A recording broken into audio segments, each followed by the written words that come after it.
Okay, good evening, everybody. Let's switch gears and talk about the weather here. It was a terrific day until the thunderstorms flared up. Big thunderstorms, especially inland areas, huge downpours.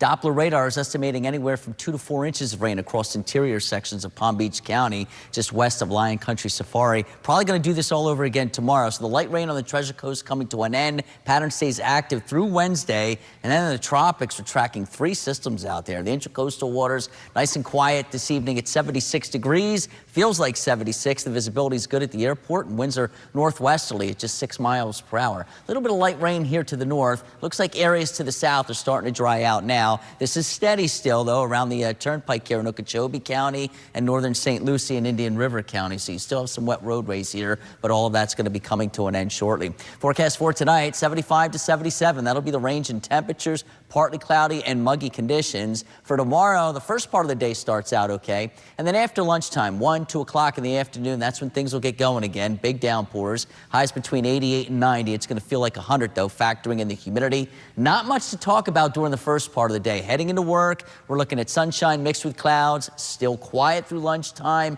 Once the sea breeze gets going, you're going to get these thunderstorms developing along that sea breeze boundary. And then they're going to push inland here. National Weather Service is also suggesting a Gulf boundary may develop, and these two could converge across interior sections. So maybe southern Okeechobee County across Glades and Hendry counties, Collier County, maybe extreme western Palm Beach County. This area here could be some big downpours, maybe even a little bit of flash flooding out there. It looks like the heaviest should stay west of the I-95 corridor. For the boaters tomorrow, could be a couple thunderstorms out there, seas of 1 to 3 feet, maybe a little bumpy at times, and winds are easterly at 5 to 10. Here's that massive Gabrielle pulling away from Bermuda. There's St. George right there. Actually, Bermuda had a pretty decent day today with sunshine in and out of the clouds. Thankfully, that storm turned to the north much sooner than what the modeling had suggested last week. Here's a look at the 2 waves that we're watching. This will become the stronger of the 2, but this is likely going to follow the path of which Gabrielle just took.